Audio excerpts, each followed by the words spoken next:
ಪ್ರೀತಿಯ ವಿದ್ಯಾರ್ಥಿಗಳಿಗೆ ಕನ್ನಡ ಕೋಶ ಚಾನೆಲ್ಗೆ ಸುಸ್ವಾಗತ.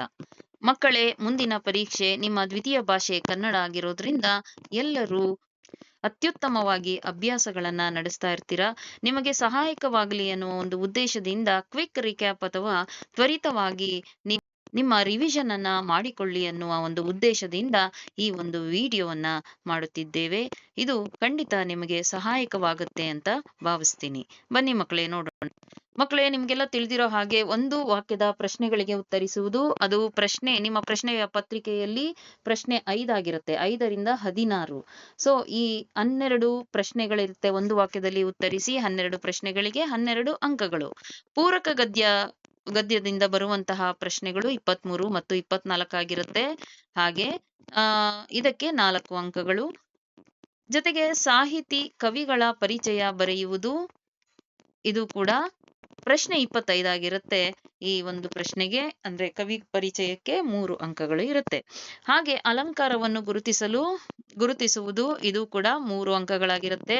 ಜೊತೆಗೆ ಇದರ ಪ್ರಶ್ನೆಯ ನಂಬರ್ 27 ಆಗಿರುತ್ತೆ. ಆನಂತರ ಸಂದರ್ಭ ಸಹಿತ ಸ್ವಾರಸ್ಯವನ್ನ ಬರೆಯುವುದು, ಪ್ರಶ್ನೆ 29ರಿಂದ 33ರವರೆಗೂ ನಿಮ್ಮ ಪ್ರಶ್ನೆ ಪತ್ರಿಕೆಯ ಪ್ರಶ್ನೆಯ ಸಂಖ್ಯೆ ಅದು. ಹಾಗೆ ಇದಕ್ಕೆ 3 ಅಂಕ, ಒಟ್ಟಾರೆ 5 ಪ್ರಶ್ನೆಗಳು ಇರುತ್ತೆ. ಅನಂತರ ಪದ್ಯ ಭಾಗವನ್ನು ಪೂರ್ಣಗೊಳಿಸುವುದು, ಪ್ರಶ್ನೆಯ ಸಂಖ್ಯೆ 34, ಅದು ಕೂಡ 4 ಅಂಕಗಳು. ಅಪಠಿತ ಗದ್ಯದ ಪ್ರಶ್ನೆಗೆ ಉತ್ತರಿಸುವ ಒಂದು ಪ್ರಶ್ನೆ, ಅದು 36 ಆಗಿರುತ್ತೆ, ಅದಕ್ಕೆ 4 ಅಂಕಗಳು. ಹಾಗೆ ಕೊನೆಯದಾಗಿ ಪತ್ರ ಬರೆಯುವ ಒಂದು ವಿಧಾನ, ಅದು ಕೂಡ ಪ್ರಶ್ನೆ 38 ಅಂಕಗಳು 5. ಮಕ್ಕಳೇ, ಒಂದು ವಾಕ್ಯದಲ್ಲಿ ಉತ್ತರಿಸಿ ನಿಮ್ಮ ಬ್ಲೂ ಪ್ರಿಂಟ್ ನ ಪ್ರಕಾರ ಇರುವಂತಹ ಒಂದು ಪ್ರಶ್ನೆಗಳನ್ನ ಇಲ್ಲಿ ನೋಡೋಣ. ಇಲ್ಲಿ ಗದ್ಯ 2 ಹಸಿಮಸಿ ಕೃಷಿ, ಬರೆದಂತಹ ಕವಿ ಶ್ರೀ ಪಂಡಿತಾರಾಧ್ಯ ಶಿವಾಚಾರ್ಯ.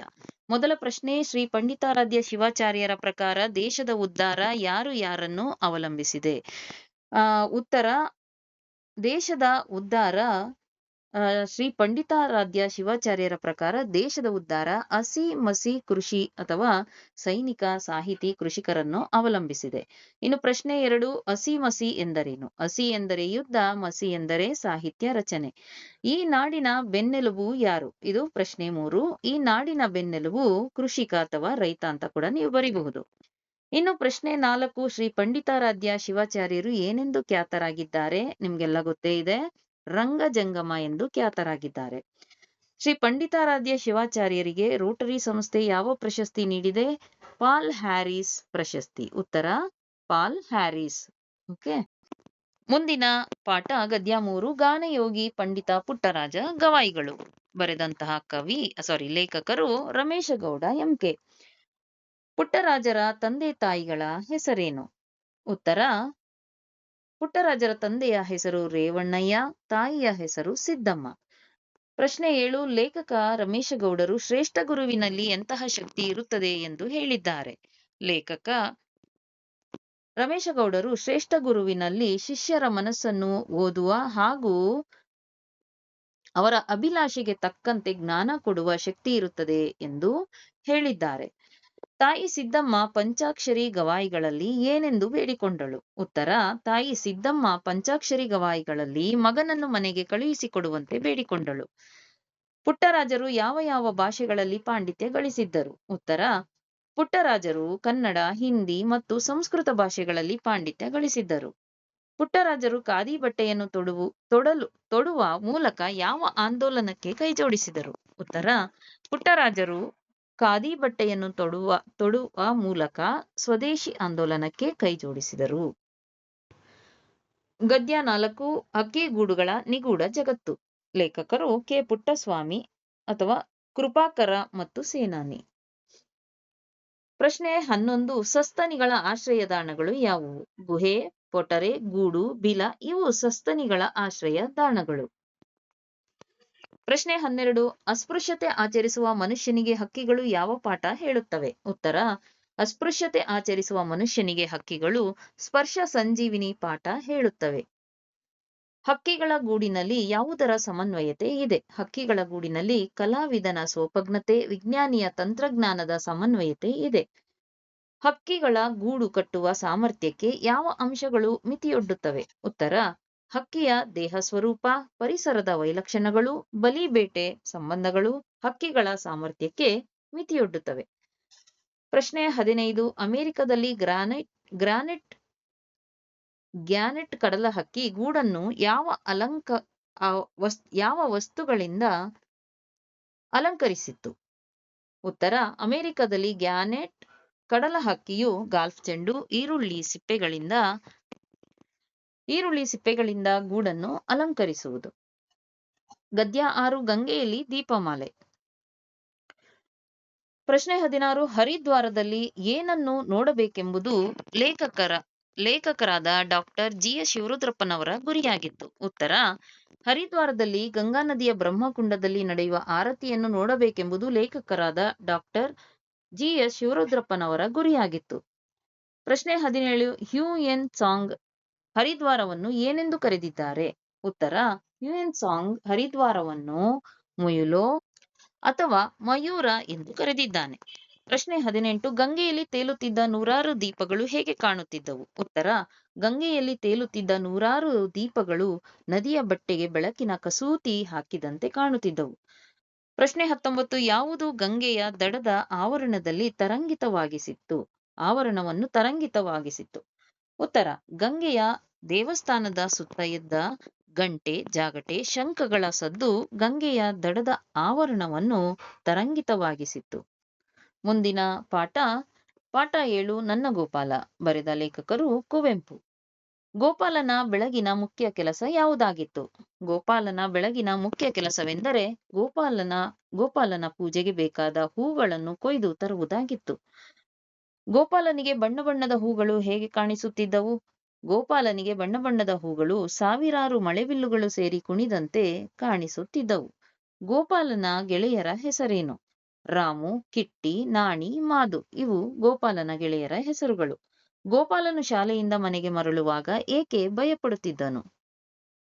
ಉತ್ತರ: ಗೋಪಾಲನು ಬೈಗಿನ ಹೊತ್ತು ಶಾಲೆಯಿಂದ ಮನೆಗೆ ಮರಳುವಾಗ ಒಬ್ಬನೇ ಕಾಡು ದಾಟಿ ಬರುವುದರಿಂದ ಹೆದರಿಕೆಯಾಗಿ ಭಯ ಪಡುತ್ತಿದ್ದನು. ಪ್ರಶ್ನೆ 24. ಗೋಪಾಲನು ಹೊಸ ಪಂಚೆಯನ್ನು ಏಕೆ ಬಯಸಿದನು? ಗೋಪಾಲನ ಗೆಳೆಯರು ಅವನನ್ನು ನೋಡಿ ಹಾಸ್ಯ ಮಾಡುತ್ತಿದ್ದುದರಿಂದ ಅವನು ಹೊಸ ಪಂಚೆಯನ್ನು ಬಯಸಿದನು. ಗದ್ಯ 8. ಸೌಜನ್ಯ. ಲೇಖಕರು ಹಾಮಾನಾಯಕ.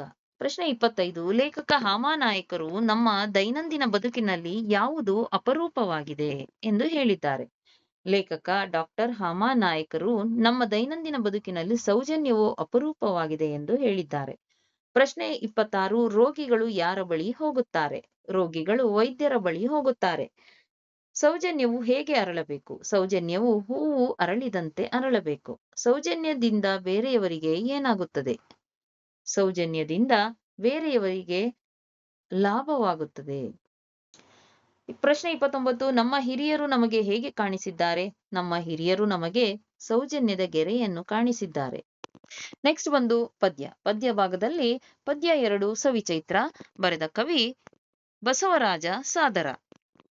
ನೆಲದಮ್ಮ ಯಾವಾಗ ನವವಧುವಿನಂತೆ ಸಿಂಗಾರಗೊಳ್ಳುವಳು? ನೆಲದಮ್ಮ ಚೈತ್ರ ಮಾಸ ಅಥವಾ ಯುಗಾದಿಯಲ್ಲಿ ನವವಧುವಿನಂತೆ ಸಿಂಗಾರಗೊಳ್ಳುತ್ತಾಳೆ. ಯುಗಾದಿಯ ಸಂದರ್ಭದಲ್ಲಿ ನೆಲದಮ್ಮ ಹೇಗೆ ಸಿಂಗಾರಗೊಳ್ಳುತ್ತಾಳೆ? ಯುಗಾದಿಯ ಸಂದರ್ಭದಲ್ಲಿ ನೆಲದಮ್ಮ ನವವಧುವಿನಂತೆ ಸಿಂಗಾರಗೊಳ್ಳುತ್ತಾಳೆ. ಚೈತ್ರದಲ್ಲಿ ಯಾವುದರ ವಾಲಗ ನಡೆದಿರುತ್ತದೆ? ಚೈತ್ರದಲ್ಲಿ ನೆಲಮುಗಿಲ ವಾಲಗ ನಡೆದಿರುತ್ತದೆ. ಸವಿಚೈತ್ರದ ಸೊಬಗು ಏನು? ಚೈತ್ರ ಮಾಸದಲ್ಲಿ ಕೊರಡುಗಳು ಚಿಗುರಿ ಮೊಗ್ಗುಗಳು ತುಂಬಿ ಫಲಪುಷ್ಪದಿಂದ ಸಮೃದ್ಧವಾಗುವುದೇ ಚೈತ್ರದ ಸೊಬಗು. ಯುಗಾದಿ ಹಬ್ಬದಲ್ಲಿ ಯಾವ ತಿನಿಸನ್ನು ಹಂಚುವ ಸಂಪ್ರದಾಯವಿದೆ? ಯುಗಾದಿ ಹಬ್ಬದಲ್ಲಿ ಬೇವು ಬೆಲ್ಲ ಹಂಚುವ ಸಂಪ್ರದಾಯವಿದೆ. ಮುಂದಿನ ಪದ್ಯ ಸದ್ದು ಮಾಡದಿರು. ಕವಿ ಸಿ.ಪಿ. ಕೃಷ್ಣಕುಮಾರ್. ಪ್ರಶ್ನೆ 35. ಕವಿ ಸಿ.ಪಿ.ಕೆ. ಅವರು ಯಾವುದು ತಿಮಿರಕ್ಕೆ ವೈರಿ ಎಂದು ಹೇಳಿದ್ದಾರೆ? ಕವಿ ಸಿ.ಪಿ.ಕೆ. ಅವರು ದೀಪವು ತಿಮಿರಕ್ಕೆ ವೈರಿ ಎಂದು ಹೇಳಿದ್ದಾರೆ. ಕವಿ ಸಿ.ಪಿ.ಕೆ. ಅವರು ಮಾನವನ ಬದುಕನ್ನು ಇಬ್ಬನಿಗೆ ಏಕೆ ಹೋಲಿಸಿದ್ದಾರೆ? ಉತ್ತರ: ರವಿಕಿರಣಗಳಿಗೆ ಇಬ್ಬನಿಯು ಮೌನವಾಗಿ ಕರಗುವಂತೆ ಮಾನವನ ಬದುಕು ಸದ್ದಿಲ್ಲದೆ ಮೌನದಿಂದ ಇರಬೇಕು ಎಂದು ಕವಿ ಸಿ.ಪಿ.ಕೆ. ಅವರು ಇಬ್ಬನಿಗೆ ಹೋಲಿಸಿದ್ದಾರೆ. ಕವಿ ಸಿ.ಪಿ.ಕೆ. ಅವರು ನಮ್ಮ ಕರ್ತವ್ಯವನ್ನು ಹೇಗೆ ಮುಗಿಸಬೇಕೆಂದು ಹೇಳಿದ್ದಾರೆ? ಉತ್ತರ: ಕವಿ ಸಿ.ಪಿ.ಕೆ. ಅವರು ನಮ್ಮ ಕರ್ತವ್ಯಗಳನ್ನು ಶಾಂತಿಯಿಂದ ಬದುಕಿ ಮುಗಿಸಬೇಕೆಂದು ಹೇಳಿದ್ದಾರೆ.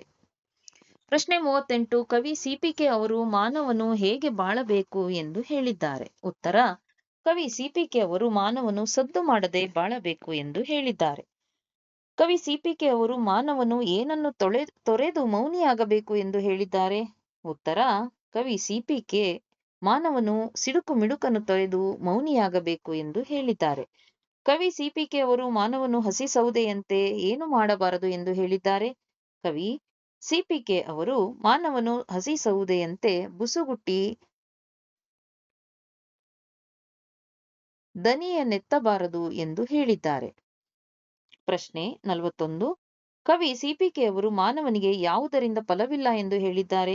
ಕವಿ ಸಿಪಿಕೆ ಅವರು ಮಾನವನು ಕೂಗಾಡುವುದರಿಂದ ಹಾರಾಡುವುದರಿಂದ ಫಲವಿಲ್ಲ ಎಂದು ಹೇಳಿದ್ದಾರೆ. ಇನ್ನು ಮುಂದಿನ ಪದ್ಯ ಮೂಡಲ್ಕುಣಿಗಲ್ ಕೆರೆ.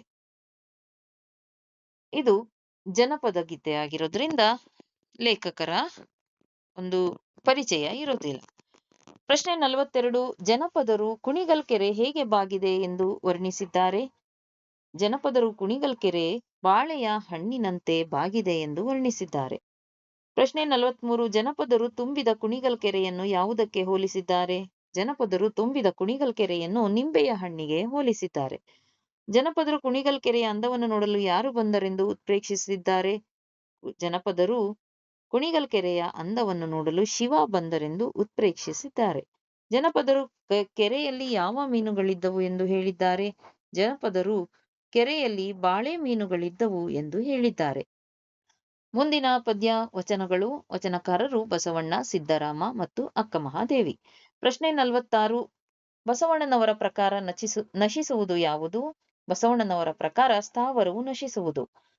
ಸೊನ್ನಲಿಗೆ ಸಿದ್ದರಾಮರ ಪ್ರಕಾರ ಕೆರೆಗಳು ಯಾವಾಗ ನಿಷ್ಪ್ರಯೋಜಕ ಆಗುವುದು. ಉತ್ತರ: ಸೊನ್ನಲಿಗೆ ಸಿದ್ದರಾಮರ ಪ್ರಕಾರ ಕೆರೆಗಳನ್ನು ತೋಡಿದ ಮೇಲೆ ಪುಣ್ಯತೀರ್ಥಗಳು ಬರದೇ ಇದ್ದಾಗ ನಿಷ್ಪ್ರಯೋಜಕ ಆಗುವವು. ವೇಷ ಮತ್ತು ಆಚರಣೆಗಳ ನಡುವಿನ ಸಂಬಂಧ ಹೇಗಿರಬೇಕೆಂದು ಸಿದ್ದರಾಮ ಹೇಳುತ್ತಾರೆ. ಉತ್ತರ: ಸಿದ್ದರಾಮರು ವೇಷಕ್ಕೆ ತಕ್ಕಂತೆ ಆಚರಣೆ ಇರಬೇಕು ಎಂದು ಹೇಳುತ್ತಾರೆ. ಸಂತೆಯೊಳಗೊಂದು ಮನೆಯನ್ನು ಮಾಡಿದರೆ ಯಾವುದಕ್ಕೆ ಅಂಜಬಾರದು. ಉತ್ತರ: ಸಂತೆಯೊಳಗೊಂದು ಮನೆಯನ್ನು ಮಾಡಿದರೆ ಶಬ್ದಕ್ಕೆ ಅಂಜಬಾರದು.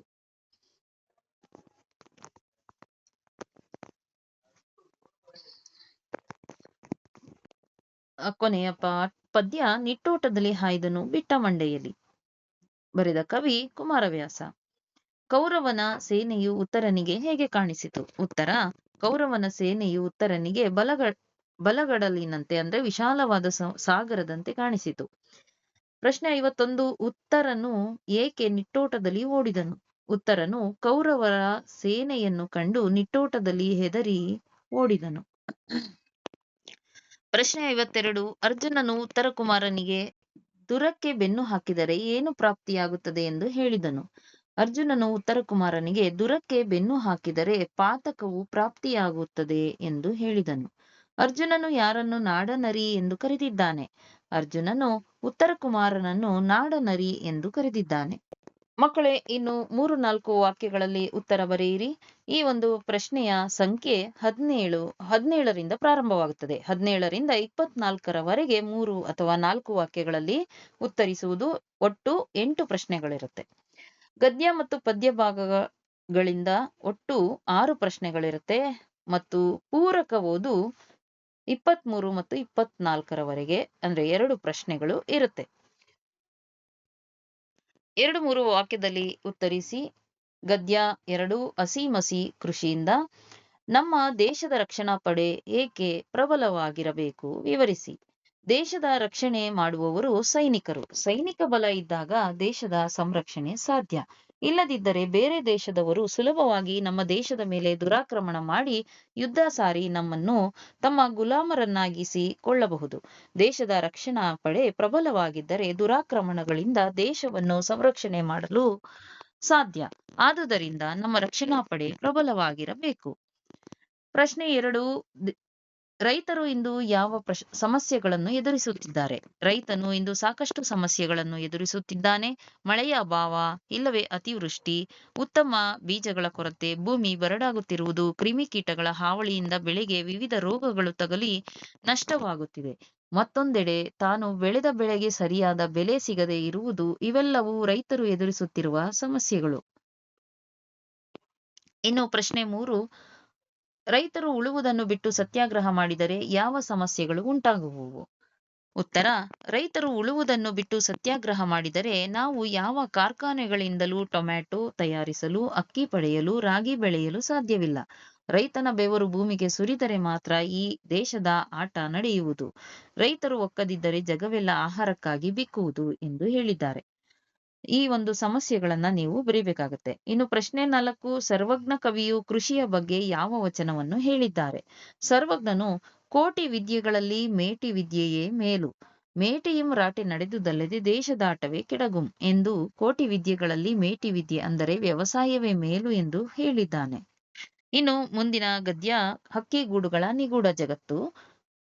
ಲೇಖಕರು ಕೆ. ಪುಟ್ಟಸ್ವಾಮಿ, ಕೃಪಾಕರ ಮತ್ತು ಸೇನಾನಿ. ಹಕ್ಕಿಗೂಡಿನ ವಿಶೇಷತೆಗಳೇನು? ಉತ್ತರ: ಹಕ್ಕಿಗಳ ಗೂಡಿನಲ್ಲಿ ವಾಸ್ತುಶಿಲ್ಪಿಯ ಕಲ್ಪನೆ ಸಾಕಾರಗೊಳ್ಳುತ್ತದೆ. ಹಕ್ಕಿಗಳು ಸಿಮೆಂಟ್ ಗಾರೆಯಂಥ ವಸ್ತುಗಳಿಗಿಂತಲೂ ಭಿನ್ನವಾದ ವಸ್ತುಗಳನ್ನು ಬಳಸಿ ಒಳಗಡೆಯ ಗೋಡೆಯನ್ನು ಪ್ಲಾಸ್ಟರ್ ಮಾಡಬಲ್ಲವು. ಹಾಗೆ ಗೂಡಿನ ಒಳಭಾಗದಲ್ಲಿ ಶುಚಿತ್ವಕ್ಕೆ ಹೆಚ್ಚು ಮಹತ್ವ ನೀಡುವ ಹಕ್ಕಿಗಳು ಅದನ್ನು ಅಂದಗೊಳಿಸುವ ಸೌಂದರ್ಯ ಪ್ರಜ್ಞೆಯನ್ನು ಹೊಂದಿವೆ. ಪ್ರಶ್ನೆ 6, ಹಕ್ಕಿಗಳು ಗೂಡನ್ನು ನಿರ್ಮಿಸುವ ಉದ್ದೇಶವೇನು? ಹಕ್ಕಿಗಳು ಗೂಡುಗಳನ್ನು ಏಕೆ ನಿರ್ಮಿಸುತ್ತವೆ? ಉತ್ತರ: ಹಕ್ಕಿಗಳು ರಕ್ಷಣೆಗಾಗಿ ಶೀತಗಾಳಿ, ಬಿರುಗಾಳಿ, ಮಳೆ, ಪ್ರವಾಹಗಳ ವಿರುದ್ಧ ಬದುಕಲು ಗೂಡನ್ನು ನಿರ್ಮಿಸಬೇಕು. ಮರಳಿನ ಹೊಡೆತ, ಪ್ರಖರ ಸೂರ್ಯರಶ್ಮಿ ಮುಂತಾದ ಹವಾಮಾನ ವೈಪರೀತ್ಯಗಳನ್ನು ಪ್ರತಿರೋಧಿಸಲು ಅವುಗಳಿಗೆ ಗೂಡು ಬೇಕು. ಮೊಟ್ಟೆ, ಮರಿ ರಕ್ಷಿಸಿಕೊಳ್ಳಲು, ತಮ್ಮನ್ನು ಬೇಟೆಯಾಡುವ ಪ್ರಾಣಿಗಳಿಂದ ತಪ್ಪಿಸಿಕೊಳ್ಳಲು ಹಕ್ಕಿಗಳು ಗೂಡನ್ನು ಕಟ್ಟಬೇಕು. ಇನ್ನು ಪ್ರಶ್ನೆ 7, ಹಕ್ಕಿಗಳು ಗೂಡನ್ನು ಎಲ್ಲೆಲ್ಲಿ ಕಟ್ಟಬಲ್ಲವು? ಉತ್ತರ: ಹಕ್ಕಿಗಳು ಸಾಗರದ ದ್ವೀಪ, ಗಿರಿಶಿಖರದ ನೆತ್ತಿ, ಮನುಷ್ಯ ನುಸುಳಲಾರದ ನಿಬಿಡ ವನಶ್ರೇಣಿ, ಸೂರ್ಯನ ಬೆಳಕಿಗೂ ಪ್ರವೇಶ ನಿರಾಕರಿಸುವ ಕಗ್ಗತ್ತಲ ಕಣಿವೆ, ರಕ್ತ ಹೆಪ್ಪುಗಟ್ಟುವ ಶೀತಲ ಧ್ರುವ ಪ್ರದೇಶ, ಹೀಗೆ ಎಲ್ಲಾ ಕಡೆಯೂ ಗೂಡು ಕಟ್ಟಬಲ್ಲವು. ಪ್ರಶ್ನೆ 8, ಹಕ್ಕಿಗಳು ಬದಲಾದ ಪರಿಸರಕ್ಕೆ ಹೊಂದಿಕೊಂಡು ಗೂಡು ಕಟ್ಟುವುದಕ್ಕೆ ಲೇಖಕರು ಯಾವ ಉದಾಹರಣೆಗಳನ್ನು ನೀಡುತ್ತಾರೆ? ಉತ್ತರ: ಹಕ್ಕಿಗಳು ಬದಲಾದ ಪರಿಸರಕ್ಕೆ ಹೊಂದಿಕೊಂಡು ಈಗ ಮನುಷ್ಯರಿರುವ ಕೇರಿಗಳಲ್ಲಿ, ವಾಹನ ಸಂಚಾರ ಹೆಚ್ಚಿರುವ ಸ್ಥಳಗಳಲ್ಲಿ ಗೂಡು ಕಟ್ಟುತ್ತವೆ. ಹಾಗಾಗಿ ನಾವೀಗ ಟ್ರಾನ್ಸ್ಫಾರ್ಮರ್ ಬಳಿ, ಮೀಟರ್ ಪೆಟ್ಟಿಗೆಗಳಲ್ಲಿ, ಅಷ್ಟೇ ಏಕೆ ವಿದ್ಯುತ್ ತಂತಿಗಳಲ್ಲಿ ಗೂಡು ಕಟ್ಟುತ್ತಿವೆ. ಇವುಗಳನ್ನು ನಾವು ಕಾಣಬಹುದು. ನೀಲಿ ಸಾಮ್ರಾಟ ಹಾಗೂ ಸಗ್ಗದಕ್ಕಿ ಗೂಡುಗಳ ವಿಶೇಷತೆಗಳೇನು? ಉತ್ತರ: ನೀಲಿ ಸಾಮ್ರಾಟ ಮತ್ತು ಸಗ್ಗದಕ್ಕಿ ತಮ್ಮ ಗೂಡನ್ನು ಬಹು ಸುಂದರವಾಗಿ ಅಲಂಕರಿಸುತ್ತವೆ. ಕೇವಲ 2 ಒಣ ಕಡ್ಡಿಗಳನ್ನು ಅಪ್ಪಿ ಹಿಡಿದಂತೆ ಗುರುತ್ವಾಕರ್ಷಣೆ ಸಮತೋಲನವನ್ನು ಕಾಯ್ದಿಟ್ಟುಕೊಂಡು ಬಟ್ಟಲಾಕಾರದಲ್ಲಿ ಅವು ಗೂಡನ್ನು ಕಟ್ಟುತ್ತವೆ. ಶತ್ರುಗಳ ಕಣ್ಣಿಗೆ ಗೂಡು ಗೋಚರಿಸಬಾರದು ಎಂಬ ಉದ್ದೇಶದಿಂದ ಹೊರಮೈಗೆ ಜೇಡರ ಮೊಟ್ಟೆಗಳ ಕೋಶವನ್ನು ನಿರ್ದಿಷ್ಟ ಅಂತರದಲ್ಲಿ ಜೋಡಿಸಿ ಅಲಂಕರಿಸುತ್ತವೆ. ಈ ಗೂಡುಗಳು ಭದ್ರತೆ, ತಾಂತ್ರಿಕ ಪರಿಣಿತಿ ಮತ್ತು ಕಲಾತ್ಮಕ ಪ್ರಜ್ಞೆಯನ್ನು ಏಕಕಾಲಕ್ಕೆ ಅಭಿವ್ಯಕ್ತಿಸುತ್ತವೆ. ಇನ್ನು ಗದ್ಯ 6, ಗಂಗೆಯಲ್ಲಿ ದೀಪಮಾಲೆ. ಬರೆದ ಲೇಖಕರು ಜಿ. ಎಸ್. ಶಿವರುದ್ರಪ್ಪ. ಪ್ರಶ್ನೆ 10, ಲೇಖಕ ಡಾ. ಜಿ. ಎಸ್. ಶಿವರುದ್ರಪ್ಪನವರು ಹರಿದ್ವಾರವನ್ನು ಹೇಗೆ ವರ್ಣಿಸಿದ್ದಾರೆ? ಲೇಖಕರು ಭಾರತದ 7 ಪ್ರಾಚೀನ ಪವಿತ್ರ ನಗರಗಳಲ್ಲಿ ಒಂದಾದ ಹರಿದ್ವಾರ ಎಲ್ಲಾ ತೀರ್ಥಕ್ಷೇತ್ರ ನಗರಗಳಂತೆ ತನ್ನೊಳಗೆ ಪ್ರಾಚೀನತೆಯ ಲಕ್ಷಣಗಳನ್ನು ಉಳಿಸಿಕೊಂಡಿದೆ. ಎರಡೂ ಬದಿಗೆ ಎತ್ತರದ ಮನೆಗಳನ್ನು ಹಬ್ಬಿಸಿಕೊಂಡ ಇಕ್ಕಟ್ಟಾದ ಬೀದಿಗಳ ಸಾಲು, ನಡುವೆ ತಟ್ಟನೆ ಕಣ್ಣನ್ನು ಸೆಳೆಯುವ ಗುಡಿಗಳು, ಆಶ್ರಮಗಳು, ಧರ್ಮಶಾಲೆಗಳು ಇತ್ಯಾದಿಗಳಿಂದ ಮತ್ತು ಎಲ್ಲಾ ತೀರ್ಥಕ್ಷೇತ್ರಗಳಿಗೂ ಸಮಾನ ಅಂಶವಾದ ಗಲೀಜುಗಳಿಂದ ತನ್ನ ಪ್ರತ್ಯೇಕತೆಯನ್ನು ಕಾಯ್ದುಕೊಂಡಿದೆ ಎಂದು ಶಿವರುದ್ರಪ್ಪನವರು ವರ್ಣಿಸಿದ್ದಾರೆ. ಪ್ರಶ್ನೆ 11, ಹರಿದ್ವಾರಕ್ಕೆ ಕಪಿಲಸ್ಥಾನ ಎಂದು ಹೆಸರು ಬರಲು ಕಾರಣವೇನು? ಉತ್ತರ: ಹರಿದ್ವಾರಕ್ಕೆ ಮೊದಲು ಕಪಿಲಸ್ಥಾನ ಎಂಬ ಹೆಸರು ಇತ್ತು. ಕಾರಣ, ಸಗರ ಪುತ್ರನನ್ನು ಕಪಿಲ ಮಹರ್ಷಿಯು ತನ್ನ ಕೋಪಾಗ್ನಿಯಿಂದ ಬೂದಿ ಮಾಡಿದ ನಂತರ ಸಗರ ವಂಶದ ಭಗೀರಥನು ತನ್ನ ಪಿತೃಗಳಿಗೆ ಸದ್ಗತಿಯನ್ನು ಕಾಣಿಸಲು ಗಂಗೆಯನ್ನು ತಂದು ಈ ಸ್ಥಳದಲ್ಲಿ ಹರಿಸಿದ್ದರಿಂದ ಕಪಿಲಸ್ಥಾನ ಎಂಬ ಹೆಸರು ಬಂದಿದೆ. ಪ್ರಶ್ನೆ 12, ಮಹಾಭಾರತದಲ್ಲಿ ಗಂಗಾದ್ವಾರದ ಬಗ್ಗೆ ಉಲ್ಲೇಖಗೊಂಡಿರುವ ಪ್ರಸಂಗಗಳನ್ನು ತಿಳಿಸಿ. ಉತ್ತರ: ಮಹಾಭಾರತದಲ್ಲಿ ಗಂಗಾದ್ವಾರದ ಉಲ್ಲೇಖ ಸಾಕಷ್ಟು ಸಲ ಕಾಣಿಸಿಕೊಂಡಿದೆ. ಶಂತನುವಿನ ತಂದೆ ಪ್ರದೀಪನು ಗಂಗಾದ್ವಾರದಲ್ಲಿ ತಪಸ್ಸನ್ನಾಚರಿಸಿದನು. ದ್ರೋಣನ ತಂದೆ ಭಾರದ್ವಾಜನು ಅಪ್ಸರೆಯಾದ ಧೃತಾಚಿಯನ್ನು ಕಂಡು ಮೋಹಗೊಂಡು ದ್ರೋಣಾಚಾರ್ಯರ ಹುಟ್ಟಿಗೆ ಕಾರಣನಾದದ್ದು ಗಂಗಾದ್ವಾರದಲ್ಲಿ. ಅರ್ಜುನನು ನಾಗಲೋಕದ ಕನ್ಯೆ ಉಲೂಪಿಯನ್ನು ವರಿಸಿದ್ದು ಗಂಗಾದ್ವಾರದಲ್ಲೇ. ಹೀಗೆ ಅನೇಕ ಪ್ರಸಂಗಗಳು ಇವೆ. ನಿಸರ್ಗದ ಆರಾಧನೆಯನ್ನು ಕವಿ ಹೇಗೆ ಸಮರ್ಥಿಸಿಕೊಳ್ಳುತ್ತಾರೆ? ಉತ್ತರ: ದೇವಸ್ಥಾನದ ಆವರಣದೊಳಗೆ ನಡೆಯುವ ಪೂಜೆಯ ಸಾಂಪ್ರದಾಯಿಕ ಕಟ್ಟನ್ನು ಕಳಚಿಕೊಂಡು ಮನುಷ್ಯನ ಆರಾಧನೆ ಈ ಮುಕ್ತವಾದ ನೆಲೆಗೆ ಬಂದು ಹರಿಯುವ ನದಿಯನ್ನೇ ದೇವರೆಂದು ಪೂಜೆ ಸಲ್ಲಿಸುವುದರ ಮೂಲಕ ಮತ್ತೆ ಮನುಷ್ಯತ್ವ ತನ್ನ ಪ್ರಾಚೀನತೆಯನ್ನು ಒಂದೇ ನೆಗೆತಕ್ಕೆ ತಲುಪಿದ ಭಾವನೆಗೆ ಉಂಟಾಯಿತು. ಈ ನದಿ, ಈ ಬೆಟ್ಟ, ಬಯಲು, ಆಕಾಶ ಇವು ನಿಜವಾದ ದೇವರಲ್ಲದೆ ಗುಡಿಯೊಳಗಿನ 4 ಗೋಡೆಗಳ ನಡುವೆ ಉಸಿರು ಕಟ್ಟಿಸುವ ಧೂಪ, ದೀಪ, ನೈವೇದ್ಯ, ಮಂತ್ರಾದಿಗಳ ಮಧ್ಯೆ ಗರ್ಭಗುಡಿಯ ಮಂದವಾದ ಮಂಕು ಬೆಳಕಿನ ವಾತಾವರಣದಲ್ಲಿ ವಿಗ್ರಹವನ್ನು ದೇವರೆಂದು ಭಾವಿಸಿ ಪೂಜಿಸುವ ಪ್ರವೃತ್ತಿ ಎಷ್ಟೊಂದು ಸಂಕುಚಿತವಾದದ್ದು ಈ ಮುಕ್ತ ನಿಸರ್ಗಾರಾಧನೆಯ ಮುಂದೆ ಎಂದು ನಿಸರ್ಗದ ಆರಾಧನೆಯನ್ನು ಜಿ.ಎಸ್. ಶಿವರುದ್ರಪ್ಪನವರು ಸಮರ್ಥಿಸಿಕೊಂಡಿದ್ದಾರೆ. ಮುಂದಿನ ಗದ್ಯ ಸೌಜನ್ಯ. ಲೇಖಕರು ಹಾಮಾನಾಯಕ. ಸಮಾಜ ಜೀವನದ ಪ್ರಧಾನ ಲಕ್ಷಣ ಯಾವುದು? ಉತ್ತರ: ಅಂಗಡಿಗೆ ಗ್ರಾಹಕರು ಹೋಗುವುದು, ರೋಗಿಗಳು ವೈದ್ಯರ ಬಳಿ ಹೋಗುವುದು, ಕಕ್ಷಿದಾರರು ವಕೀಲರ ಬಳಿ ಹೋಗುವುದು, ಜನರು ಅಧಿಕಾರಿಗಳ ಬಳಿ ಹೋಗುವುದು, ಟಿಕೆಟ್ ಕೇಳಲು ಪ್ರಯಾಣಿಕರು ಕಂಡಕ್ಟರ್ ಹತ್ತಿರ ಹೋಗುವುದು, ದೂರು ಕೊಡಲು ಪೊಲೀಸರ ಬಳಿ ಹೋಗುವುದು, ಬಟ್ಟೆ ಹೊಲಿಸಿಕೊಳ್ಳಲು ದರ್ಜಿಯ ಹತ್ತಿರ ಹೋಗುವುದು. ಹೀಗೆ ಒಬ್ಬರು ಇನ್ನೊಬ್ಬರ ಬಳಿಗೆ ಹೋಗಬೇಕಾಗಿ ಬರುವುದೇ ಸಮಾಜ ಜೀವನದ ಪ್ರಧಾನ ಲಕ್ಷಣ. ಪ್ರಶ್ನೆ 15. ಅಸೌಜನ್ಯ ನಡವಳಿಕೆಗೆ 2 ಉದಾಹರಣೆ ಕೊಡಿ. ಅಸೌಜನ್ಯ ನಡವಳಿಕೆ ಎಂದರೆ ತಮ್ಮ ಬಳಿಗೆ ಬಂದವರ ಬಗೆಗೆ ಆದರ ತೋರದಿರುವುದು, ತಾಳ್ಮೆ ತೋರದಿರುವುದು, ಜನರ ಜೊತೆಗೆ 2 ಒಳ್ಳೆಯ ಮಾತು ಆಡದಿರುವುದು, ಯಾವಾಗಲೂ ಮುಖ ಗಂಟು ಹಾಕಿಕೊಂಡಿರುವುದು, ದೈನ್ಯತೆಯಿಂದ ಮತ್ತೆ ಮತ್ತೆ ಕೇಳಿಕೊಂಡರೂ ಉತ್ತರಿಸದಿರುವುದಾಗಿದೆ. ಮುಂದಿನ ಪ್ರಶ್ನೆ: ಸೌಜನ್ಯದ ವರ್ತನೆಯ ಗುರುತುಗಳು ಯಾವುವು? ಸೌಜನ್ಯದ ವರ್ತನೆಯ ಗುರುತುಗಳೆಂದರೆ ತಮ್ಮ ಬಳಿಗೆ ಬಂದವರು ಏನು ಹೇಳುತ್ತಾರೆ ಎಂಬುದನ್ನು ತಾಳ್ಮೆಯಿಂದ ಕೇಳುವುದು, ಆಗುತ್ತದೋ ಇಲ್ಲವೋ ಎಂಬುದನ್ನು ಮೃದುವಾಗಿ ಹೇಳುವುದೇ ಸೌಜನ್ಯ. ಯಾವುದೇ ಸಂದರ್ಭದಲ್ಲಿ ಇನ್ನೊಬ್ಬರ ವಿಷಯದಲ್ಲಿ ನಮ್ಮ ವರ್ತನೆ ಹೇಗಿರುತ್ತದೆ ಎಂಬುದಷ್ಟೇ ಸೌಜನ್ಯದ ಗುರುತು. ಪ್ರಶ್ನೆ 17. ಸೌಜನ್ಯಶೀಲರ ಲಕ್ಷಣಗಳಾವುವು? ಉತ್ತರ: ಸೌಜನ್ಯಶೀಲರು ಸಹಾನುಭೂತಿ, ಸಹೃದಯತೆ, ಸಮಾಧಾನದ ಲಕ್ಷಣದವರಾಗಿರುತ್ತಾರೆ. ಇವರ ಒಂದು ಮಾತು, ಒಂದು ನಗು ಬಳಿಗೆ ಬಂದವರಿಗೆ ತೃಪ್ತಿ ನೀಡುತ್ತದೆ.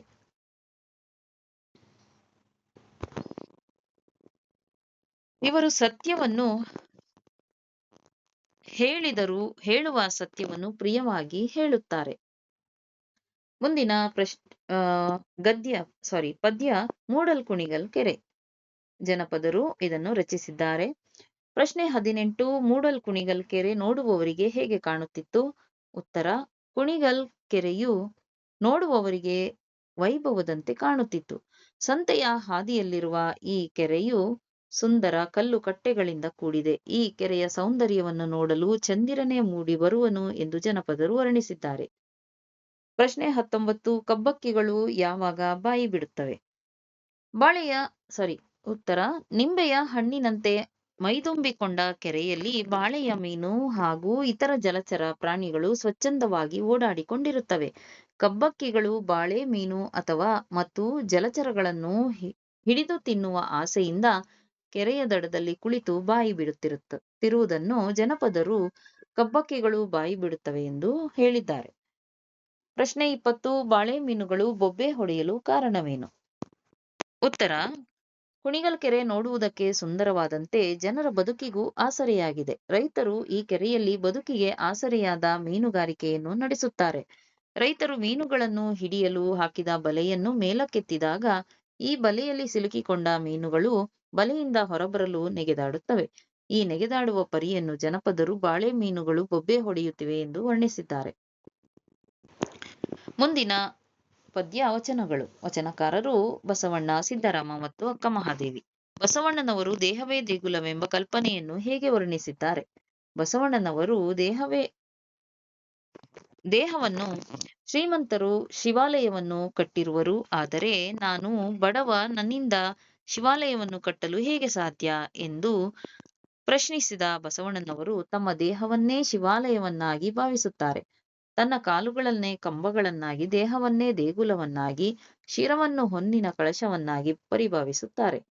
ಒಂದಲ್ಲ ಒಂದು ಕಾಲದಲ್ಲಿ ಬಿದ್ದು ಹೋಗುವ ಸ್ಥಾವರ ರೂಪದಲ್ಲಿರುವ ಶಿವಾಲಯವನ್ನು ಕಟ್ಟುವುದರ ಬದಲು ಶಾಶ್ವತವಾಗಿ ಶಿವಾನುಗ್ರಹಕ್ಕೆ ಪಾತ್ರವಾಗುವಂತೆ ಜಂಗಮ ರೂಪದಲ್ಲಿರುವ ದೇಹವನ್ನೇ ದೇಗುಲವನ್ನಾಗಿ ಪರಿಭಾವಿಸುವುದು ಹೆಚ್ಚು ಸಮಂಜಸವೆಂಬುದು ಬಸವಣ್ಣನವರ ಅಭಿಪ್ರಾಯ.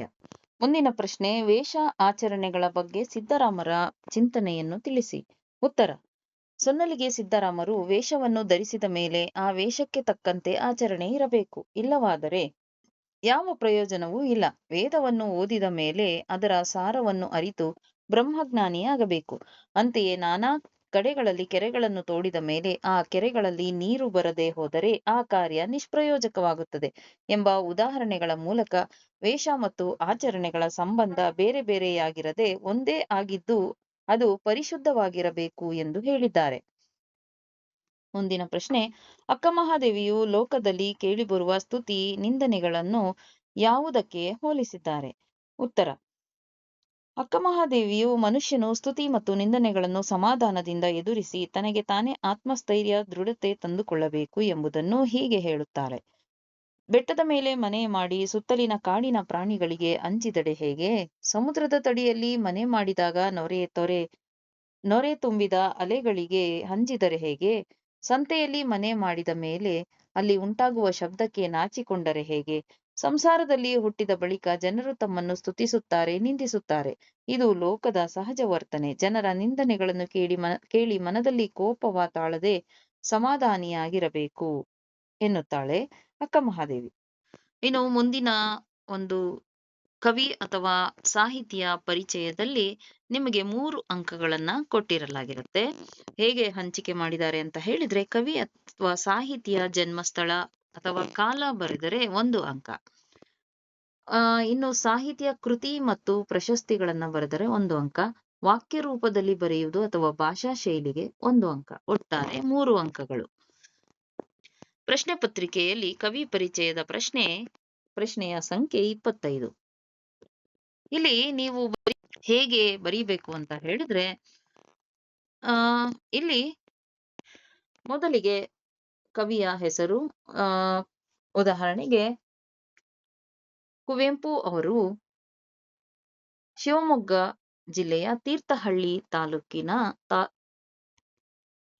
ಕುಪ್ಪಳ್ಳಿ ಎಂಬಲ್ಲಿ 2004ರಲ್ಲಿ ಜನಿಸಿದರು. ಇವರು ಶ್ರೀರಾಮಾಯಣ ದರ್ಶನಂ, ನವಿಲು, ಮಲೆಗಳಲ್ಲಿ ಮದುಮಗಳು, ಕಾನೂರು ಹೆಗ್ಗಡತಿ ಎಂಬ ಕೃತಿಗಳನ್ನು ರಚಿಸಿದ್ದಾರೆ. ಇವರಿಗೆ ಜ್ಞಾನಪೀಠ ಪ್ರಶಸ್ತಿ, ರಾಜ್ಯೋತ್ಸವ ಪ್ರಶಸ್ತಿ, ಪಂಪ ಪ್ರಶಸ್ತಿ ಹೀಗೆ ಅನೇಕ ಪ್ರಶಸ್ತಿಗಳು ಲಭಿಸಿವೆ. ಹೀಗೆ ಬರೀಬೇಕಾಗುತ್ತೆ. ನಿಮಗೆ ಬ್ಲೂ ಪ್ರಿಂಟ್ನ ಪ್ರಕಾರ ಕವಿ ಪರಿಚಯಕ್ಕೆ ಬರುವಂತಹ ಕವಿಗಳು ಅಥವಾ ಲೇಖಕರ ಹೆಸರುಗಳು: ಮೊದಲಿಗೆ ಆರಾಮಿತ್ರ, ಹುಟ್ಟಿದ ಸ್ಥಳ ಅಕ್ಕಿಹೆಬ್ಬಾಳು, 1935. ಅವರು ಬರೆದಂತ ಒಂದು ಕೃತಿ ಮತ್ತು ಪ್ರಶಸ್ತಿಯನ್ನ ಇಲ್ಲಿ ಕೊಡಲಾಗಿದೆ. ಮಹಾಭಾರತ ಪಾತ್ರ ಸಂಗತಿಗಳು, ಹಾಗೆ ಪ್ರಶಸ್ತಿ ಗುರೂರು ಸಾಹಿತ್ಯ ಪ್ರಶಸ್ತಿ. ರಮೇಶಗೌಡ ಎಂಕೆ, ಕಿತ್ತೂರು, 1975. ಗಾನಯೋಗಿ ಡಾಕ್ಟರ್ ಪಂಡಿತ ಪುಟ್ಟರಾಜ ಕವಿ ಗವಾಯಿಗಳು ಅನ್ನೋ ಒಂದು ಕೃತಿ. ರತ್ನಾಕರವರ್ಣಿ ಮುದ್ದಣ್ಣ ಪ್ರಶಸ್ತಿ. ಡಾಕ್ಟರ್ ಗುರುರಾಜ ಕರ್ಜಗಿಯಲ್ಲಿ ಜನಿಸಿದರು, 1952. ಕರುಣಾಳು ಬಾಬೆಳಕೆ, ಇವರಿಗೆ ರಾಜ್ಯೋತ್ಸವ ಪ್ರಶಸ್ತಿ ಬಂದಿದೆ. ಇನ್ನು ಕುವೆಂಪು ಕುಪ್ಪಳ್ಳಿ, 1904 ಬರೆದಂತಹ ಒಂದು ಕೃತಿ ನನ್ನ ಗೋಪಾಲ, ಇವರಿಗೆ ಪಂಪ ಪ್ರಶಸ್ತಿ ಬಂದಿದೆ. ಇನ್ನು ಬಸವರಾಜ ಸಾದರ ಕುಂದಗೋಳ, 1955. ಸಿಸಿಫರ ಸುತ್ತು, ಇವರಿಗೆ ರಾಜ್ಯ ಸಾಹಿತ್ಯ ಅಕಾಡೆಮಿ ಪ್ರಶಸ್ತಿ ಬಂದಿದೆ. ಇನ್ನು ಸಿಪಿ ಕೃಷ್ಣಕುಮಾರ್ ಚಿಕ್ಕನಾಯಕನಹಳ್ಳಿ, 1939. ಬೊಗಸೆ ಮತ್ತು ರಾಜ್ಯೋತ್ಸವ ಪ್ರಶಸ್ತಿ ಇವರಿಗೆ ಬಂದಿದೆ. ಕುಮಾರವ್ಯಾಸ ಕೋಳಿವಾಡ, 1430. ಕರ್ನಾಟಕ ಭಾರತ ಕಥಾಮಂಜರಿ, ರೂಪಕ ಸಾಮ್ರಾಜ್ಯ ಚಕ್ರವರ್ತಿ ಅನ್ನೋ ಬಿರುದು ಕುಮಾರವ್ಯಾಸನಿಗೆ ಬಂದಿದೆ.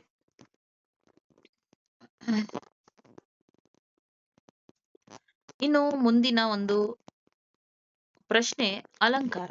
ಅಲಂಕಾರದ ಪ್ರಶ್ನೆಯ ಸಂಖ್ಯೆ 27 ಆಗಿರುತ್ತೆ. ಮತ್ತೆ ಈ ಒಂದು ಪ್ರಶ್ನೆಗೆ ಹೇಗೆ ಅಂಕಗಳನ್ನ ವಿಭಜಿಸಲಾಗಿದೆ ಅಂತ ಹೇಳಿದ್ರೆ, ಮೊದಲಿಗೆ ಅಲಂಕಾರವನ್ನ ಹೆಸರಿಸಿದರೆ ಅಂದ್ರೆ ಇದು ಉಪಮಾಲಂಕಾರನ ಅಥವಾ ರೂಪಕ ಅಲಂಕಾರನ ಅಂತ ಬರೆದ್ರೆ 1 ಅಂಕ. ಅದರ ಲಕ್ಷಣವನ್ನು ಬರೆದು ಸಮನ್ವಯಗೊಳಿಸಿದರೆ 2 ಅಂಕ. ಸೊ ಒಟ್ಟು 3 ಅಂಕಗಳು ಇರುತ್ತೆ. ಇದರ ಪ್ರಶ್ನೆ ಸಂಖ್ಯೆ ಆಗ್ಲೇ ನಾ ಹೇಳಿದೆ 27. ನಿಮ್ಮ ಪ್ರಶ್ನೆ ಪತ್ರಿಕೆಯಲ್ಲಿ 27 ಆಗಿರುತ್ತೆ. ಮತ್ತೆ ಇದನ್ನ ಹೇಗೆ ಗುರುತಿಸೋದು ಅಂತ ಹೇಳಿದ್ರೆ, ಇಲ್ಲಿ ಅಂತೆ ಎಲ್ಲಿ ಬಂದಿರತ್ತೆ, ಅಂತೆ ಅಥವಾ ಓಲ್ ಅಂತ ಕರಿತೀವಿ. ಅಂತೆ ಎಲ್ಲಿರುತ್ತೆ, ಒಲ್ ಎಲ್ಲಿರುತ್ತೆ, ಅದನ್ನ ನಾವು ಈಸಿಯಾಗಿ ಸುಲಭವಾಗಿ ಉಪಮಾಲಂಕಾರ ಅಂತ ಗುರುತಿಸಬಹುದು. ನಿಮ್ಗೆ ಇಲ್ಲಿ ಆ ಒಂದು ಲಕ್ಷಣ ಬರೆಯಕ್ ಬರಲ್ಲ, ಸಮನ್ವಯಗೊಳಿಸೋದಕ್ಕೆ ಕಷ್ಟ ಅಂತ ಹೇಳಿದ್ರೆ ಅಟ್ಲೀಸ್ಟ್ ನೀವು ಅಂತೆ ಎಲ್ಲಿರುತ್ತೆ ಅಥವಾ ಒಲ್ ಅಂತ ಎಲ್ಲಿರುತ್ತೆ ಅದನ್ನ ಗುರುತಿಸಿ ಬರೀ ನೀವು ಅಲಂಕಾರದ ಹೆಸರನ್ನ ಮಾತ್ರ ಮೆನ್ಷನ್ ಅಥವಾ ಬರೆದ್ರೆ ಅದಕ್ಕೆ ನಿಮ್ಗೆ 1 ಅಂಕಗಳು ಖಂಡಿತ ಸಿಕ್ಕೇ ಸಿಗುತ್ತೆ ಮಕ್ಕಳೇ. ನಿಮ್ಮ ಪಠ್ಯ ಪುಸ್ತಕದಲ್ಲಿ ಬರುವಂತಹ ಅಲಂಕಾರಗಳು, ಅದರ ಉದಾಹರಣೆಗಳು ಇಲ್ಲಿದೆ. ಮಗುವಿನ ಮುಖ ಚಂದ್ರನಂತೆ ಮನೋಹರವಾಗಿದೆ. ಸಾವಿರಾರು ಮಳೆಬಿಲ್ಲುಗಳು ಸೇರಿ ಕುಣಿದಂತೆ ತೋರುತ್ತಿದೆ. ಇವೆಲ್ಲ ಉಪಮಾಲಂಕಾರಕ್ಕೆ ಸೇರಿದಂತಹ ಉದಾಹರಣೆಗಳು. ಜೊತೆಗೆ ಏಕಾಂಗಿ ವೀರಂತೆ ಮಧ್ಯರಾತ್ರಿ ಎದ್ದನು. ಕಾಡು ತುಂಬ ಪ್ರೀತಿ ಹೊಳೆಯು ಕೋಡಿಯಂತೆ ಹರಿಯಿತು. ತಟ್ಟೆಯೊಳು ಕರ್ಪೂರ ಮೌನದಲ್ಲಿ ಕರಗುವಲು. ದೀಪದೆದುರಿಗೆ ತಿಮಿರ ಸರಿಯುವಂತೆ ಶಾಂತಿಯಲಿ. ರವಿಕರಕ್ಕೆ ಕರಗುವಿಬ್ಬನಿ ಒಲಿರು. ಮಸಗು ಅಂಬುಜದಂತೆ ಧ್ಯೇಯದಾಳ್ವಸಕ್ಕೆ ಬಸಮಾಗು. ಬಾಳೆಯ ಹಣ್ಣಿನಂತೆ ಬಾಗಿದ ಕುಣಿಗಲ್ ಕೆರೆ. ನಿಂಬೆಯ ಹಣ್ಣಿನಂತೆ ತುಂಬಿದ ಕುಣಿಗಲ್ ಕೆರೆ. ನಾಡ ನರಿ ಒಲೆನಗೆ ನೀ ಹಲುಗಿರಿಯೇ ಬಿಡುವೆನೆ. ಮಿಂಚು ಹುಳ ದೀಪದಂತೆ ಬೆಳಗಿತು. ಕೌರವನ ಸೇನೆಯು ಸಾಗರದಂತೆ ವಿಶಾಲವಾಗಿತ್ತು. ಇನ್ನು ರೂಪಕ ಅಲಂಕಾರಕ್ಕೆ ನಿಮ್ಮ ಪಠ್ಯಪುಸ್ತಕದಲ್ಲಿ ಇರುವಂತಹ ಕೆಲವೊಂದು ಉದಾಹರಣೆಗಳು. ಸೀತೆಯ ಮುಖಕಮಲ ಅರಳಿತು. ಬಲಗಡಲ, ಇದು ಕೂಡ ರೂಪಕ ಅಲಂಕಾರ. ಅರಸುತನ ವೆಮಗೀಂದ್ರ ಪದವಿಯು. ನೆಲದಮ್ಮ ನವವಧುವೆ ಆದಳಿಂತು. ವನಜ ಮುಖಿ. ಇದಿಷ್ಟು ರೂಪಕ ಅಲಂಕಾರ. ಸೊ ಮಕ್ಕಳೇ, ನೀವು ಈಸಿಯಾಗಿ 3 ಅಂಕಗಳನ್ನ ನೀವು ಇಲ್ಲಿ ಪಡೆಯಬಹುದು. ಇನ್ನು ಮುಂದಿನ ಒಂದು ಪ್ರಶ್ನೆಯ ಸಂಖ್ಯೆ 29ರಿಂದ 33ರವರೆಗೆ ಇದು ಸಂದರ್ಭ ಸಹಿತ ಸ್ವಾರಸ್ಯಗಳನ್ನ ಬರೆಯುವುದು. ಇದರಲ್ಲಿ ನೀವು ಹೇಗೆ ವಿಭಾಗವನ್ನ ಮಾಡಲಾಗಿದೆ ಅಂತ ಹೇಳಿದ್ರೆ, ಕೃತಿ, ಕರ್ತೃ ಮತ್ತು ಪಠ್ಯದ ಹೆಸರನ್ನ ಮೆನ್ಷನ್ ಮಾಡಿದ್ರೆ ನಿಮಗೆ 1 ಅಂಕ. ಹಾಗೆ ಯಾರು ಯಾರಿಗೆ ಅಂದ್ರೆ ಸಂದರ್ಭವನ್ನ ಬರೆದ್ರೆ 1 ಅಂಕ. ಭಾಷಾ ಶೈಲಿ ಅಥವಾ ಪದಬಂಧಗಳಿಗೆ 1 ಅಂಕ. ಒಟ್ಟಾರೆ 3 ಅಂಕಗಳನ್ನ ನಾವಿಲ್ಲಿ ನೋಡಬಹುದು. ಇಲ್ಲಿ ಉದಾಹರಣೆಗೆ ನೋಡಬಹುದು ಮಕ್ಕಳೇ. ಈ ಮೇಲಿನ ಮಾತನ್ನು ಕುವೆಂಪುರವರು ಬರೆದಿರುವ ನನ್ನ ಗೋಪಾಲ ಕೃತಿಯಿಂದ ಆಯ್ದ ಪಾಠ ನನ್ನ ಗೋಪಾಲ ಎಂಬ ಗದ್ಯ ಭಾಗದಿಂದ ಆರಿಸಿಕೊಳ್ಳಲಾಗಿದೆ. ಈ ಮಾತನ್ನು ಯಾರು ಯಾರಿಗೆ ಹೇಳಿದರು? ಈ ಮಾತನ್ನು ತಾಯಿ ತನ್ನ ಮಗ ಗೋಪಾಲನಿಗೆ ಹೇಳಿದಳು. ಇನ್ನು ಸಂದರ್ಭ, ಈ ಮಾತು ಗೋಪಾಲ ಹೊಸ ಪಂಚೆಯನ್ನು ಕೇಳಿದ ಸಂದರ್ಭದಲ್ಲಿ ಈ ಮೇಲಿನ ಮಾತನ್ನು ಅಥವಾ ಸಾಲನ್ನು ಆರಿಸಿಕೊಳ್ಳಲಾಗಿದೆ ಅಥವಾ ಈ ಮಾತು ಬಂದಿದೆ.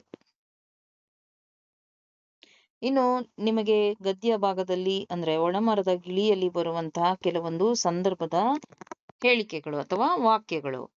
ಇಂಥ ಒಣಮರದಲ್ಲಿ ಏಕೆ ವಾಸ ಮಾಡುತ್ತಿದ್ದೀಯಾ? ಅದಕ್ಕೂ ಒಳ್ಳೆಯ ದಿನ ಬರಲಿ ಎಂದು ಹಾರೈಸಬೇಕು. ಏನಾದರೂ ವರವನ್ನು ಕೇಳು ಕೊಡುತ್ತೇನೆ. ಅದರ ಈಗಿನ ಅವಸ್ಥೆಯನ್ನು ನಾನು ನೋಡಲಾರೆ. ಮಗು ಇಂದಿನಿಂದ ಇದು ಕ್ಷಮಿಸಿ, ಅದು 2ನೆಯ ಗದ್ಯದ ಒಂದು ಪಾಠ. ಇಲ್ಲಿ ಆರಾಮಿತ್ರ, ಇದಿಷ್ಟು 4 ಹೇಳಿಕೆಗಳು ಅಥವಾ ವಾಕ್ಯಗಳಿಗೆ ಕವಿ ಯಾರು? ಆರಾಮಿತ್ರ. ಆಕರ ಗ್ರಂಥ, ಮಹಾಭಾರತ ಪಾತ್ರ ಸಂಗತಿಗಳು. ಪಾಠದ ಹೆಸರು ಒಣಮರದ ಗಿಳಿ. ಇಲ್ಲಿ ಯಾರು ಯಾರಿಗೆ ಹೇಳಿದರು? ಇಂದ್ರ ಗಿಳಿಗೆ ಹೇಳಿದ ಅಥವಾ ಗಿಳಿ ಇಂದ್ರ, ಹೀಗೆ ಯಾರು ಯಾರಿಗೆ ಹೇಳಿದರು ಅಂತ ಬರಿಬೇಕಾಗತ್ತೆ. ಮತ್ತು ಅದರ ಸಂದರ್ಭ, ಯಾವ ಒಂದು ಸಿಚುಯೇಷನ್ ಅಥವಾ ಸಂದರ್ಭದಲ್ಲಿ ಈ ಒಂದು ಹೇಳಿಕೆ ಮಾತು ಬಂದಿದೆ ಅನ್ನೋದನ್ನ ನೀವು ಬರಿಬೇಕಾಗತ್ತೆ. ಇನ್ನು ಮುಂದಿನ ಒಂದು ಗದ್ಯ ಭಾಗದಿಂದ, ಮಗು ಇಂದಿನಿಂದ ಇದು ನನ್ನ ಹಾರ್ಮೋನಿಯಂ ಅಲ್ಲ, ಅವನು ಬಂದರೆ ಕರೆದುಕೊಂಡು ಹೋಗು ತಾಯಿ. ಇದನ್ನ ಬರೆದಿರ್ತಕ್ಕಂಥವ್ರು ರಮೇಶ ಗೌಡ MK. ಗಾನಯೋಗಿ ಡಾಕ್ಟರ್ ಪಂಡಿತ ಪುಟ್ಟರಾಜ, ಕವಿ ಗವಾಯಿಗಳು. ಪಾಠದ ಹೆಸರು ಗಾನಯೋಗಿ ಪಂಡಿತ ಪುಟ್ಟರಾಜ ಗವಾಯಿಗಳು. ಈ ಒಂದು ಮಾತನ್ನ ಚಂದ್ರಶೇಖರಯ್ಯನವರು ಪುಟ್ಟರಾಜನಿಗೆ ಹೇಳಿದರು. ಇದು ಮೊದಲನೆಯ ಒಂದು ಹೇಳಿಕೆ. ಎರಡನೆಯ ಹೇಳಿಕೆ ಪಂಚಾಕ್ಷರರು ಸಿದ್ದಮ್ಮನಿಗೆ ಹೇಳಿದ ಒಂದು ಮಾತು. ಮುಂದಿನ ಹೇಳಿಕೆ ಪುಟ್ಟರಾಜ ಗವಾಯಿಗಳು ಪಾಠದಿಂದ: ಸಮಾಜದ ಹಣದಿಂದ ನನಗೆ ವಿದ್ಯೆ ಕೊಟ್ಟಿದ್ದಾರೆ. ಅವರ ಬಾಹ್ಯ ಕಣ್ಣು ಅರಳಿಸಿದ್ದರೂ ಅಂತರಂಗದ ಕಣ್ಣು ಬಾಹ್ಯ ಕಣ್ಣು ಅಳಿಸಿದ್ದರೂ ಅಂತರಂಗದ ಕಣ್ಣು ಅರಳಿತ್ತು. ನಿನ್ನಂತ ಶ್ರೇಷ್ಠ ಪುತ್ರ ರತ್ನವೊಂದನ್ನು ಹೆತ್ತ ಭಾಗ್ಯ ನನ್ನದಾಗಲಿ. ನಿಜವಾದ ಶಿಕ್ಷಕನಿಗೆ ಸ್ವಂತ ಮಕ್ಕಳಿಗಿಂತ ಇದು ಈ ಒಂದು ಪ್ರಶ್ನೆ ಕಾಫಿ ಕಪ್ಪಿಂದ ಬಂದಿರುವಂತದ್ದು. ಮುಂದಿನ ಗದ್ಯ ಕಾಫಿ ಕಪ್ಪು. ನಿಜವಾದ ಶಿಕ್ಷಕನಿಗೆ ಸ್ವಂತ ಮಕ್ಕಳಿಗಿಂತ ವಿದ್ಯಾರ್ಥಿಗಳೇ ಹೆಚ್ಚು ಪ್ರಿಯರಾಗುತ್ತಾರೆ. ಇದು ಡಾಕ್ಟರ್ ಗುರುರಾಜ ಕರ್ಜಗಿಯವರು ಬರೆದಿರ್ತಕ್ಕಂಥ ಕರುಣಾಳು ಬಾಬೆಳಕೆ ಆಕರ ಕೃತಿಯಾದ ಕಾಫಿ ಕಪ್ಪು ಎಂಬ ಗದ್ಯ ಭಾಗದಿಂದ ಆರಿಸಿಕೊಳ್ಳಲಾಗಿದೆ. ಈ ಮಾತನ್ನ ಲೇಖಕರು ಅಂದ್ರೆ ಓದುಗರಿಗೆ ಹೇಳುವಂತದ್ದು. ಜೊತೆಗೆ ಇದು ಯಾವ ಸಂದರ್ಭದಲ್ಲಿ ಅಂದ್ರೆ ಶಿಕ್ಷಕರು ಮತ್ತು ವಿದ್ಯಾರ್ಥಿಗಳ ಮಧ್ಯದ ಬಾಂಧವ್ಯವನ್ನು ತಿಳಿಸುವ ಒಂದು ಸಂದರ್ಭ. ಆನಂತರ ನನ್ನ ಕಾಫಿ ಕೂಡ ತುಂಬಾ ಚೆನ್ನಾಗಿರುತ್ತೆ. ಇದನ್ನ ಹೆಡ್ ಮಾಸ್ತರರು ಹಳೆಯ ವಿದ್ಯಾರ್ಥಿಗಳಿಗೆ ಹೇಳಿದರು. ನೆಕ್ಸ್ಟ್ ನೀವು ಗಮನಿಸಿದ್ದೀರಾ, ನೀವೆಲ್ಲ ಎಂತ ಕಪ್ಪುಗಳನ್ನು ಆರಿಸಿಕೊಂಡಿದ್ದೀರಿ? ಹೆಡ್ ಮಾಸ್ಟರರು ಹಳೆಯ ವಿದ್ಯಾರ್ಥಿಗಳಿಗೆ ಹೇಳಿದರು. ಇದು ಕಾಫಿ ಮಾಡಿ ತಂದಿಟ್ಟಾಗ ವಿದ್ಯಾರ್ಥಿಗಳ ಕಪ್ಪುಗಳನ್ನು ಆಯ್ದುಕೊಂಡು ಕುಡಿಯುವಂತ ಒಂದು ಸಂದರ್ಭ. ಭಗವಂತ ನಿಮಗೆ ಜೀವನ ಎನ್ನುವ ಕಾಫಿ ಕೊಟ್ಟಿದ್ದಾನೆ. ಇದನ್ನು ಕೂಡ ಹೆಡ್ ಮಾಸ್ಟರರು ಹಳೆಯ ವಿದ್ಯಾರ್ಥಿಗಳಿಗೆ ಹೇಳಿದ್ದು. ಅವರು ತಂದಿಟ್ಟ ಟ್ರೇನಲ್ಲಿ ಎಲ್ಲ ಹಳೆಯ ವಿದ್ಯಾರ್ಥಿಗಳು ಯಾವ ಕಪ್ಪುಗಳನ್ನ ಆರಿಸಿಕೊಂಡಿದ್ದಾರೆ ಅನ್ನೋದನ್ನ ನಿರ್ಧರಿಸಿ ಅವರಿಗೆ ವಿದ್ಯಾರ್ಥಿಗಳಿಗೆ ಹೇಳುವಂತ ಒಂದು ಮಾತು. ಕಪ್ಪುಗಳ ಚಿಂತೆ ಬೇಡ, ಕಾಫಿ ಆಸ್ವಾದಿಸಿ. ಆನಂತರ ನೀವೇ ಕಾಫಿ ಹಾಕಿಕೊಳ್ಳಿ, ಆಮೇಲೆ ಕುಳಿತು ಮಾತನಾಡೋಣ. ಇದು ಕೂಡ ಹೆಡ್ ಮಾಸ್ಟರರು ಹಳೆಯ ವಿದ್ಯಾರ್ಥಿಗಳಿಗೆ ಹೇಳುವಂತ ಮಾತು. ಮುಂದಿನ ಒಂದು ಪ್ರಶ್ನೆ ನನ್ನ ಗೋಪಾಲ ಪಾಠದಿಂದ ಸಂದರ್ಭ: ಸಾವಿರಾರು ಮಳೆವಿಲ್ಲುಗಳು ಸೇರಿ ಕುಣಿದಂತೆ ತೋರುತ್ತಿತ್ತು.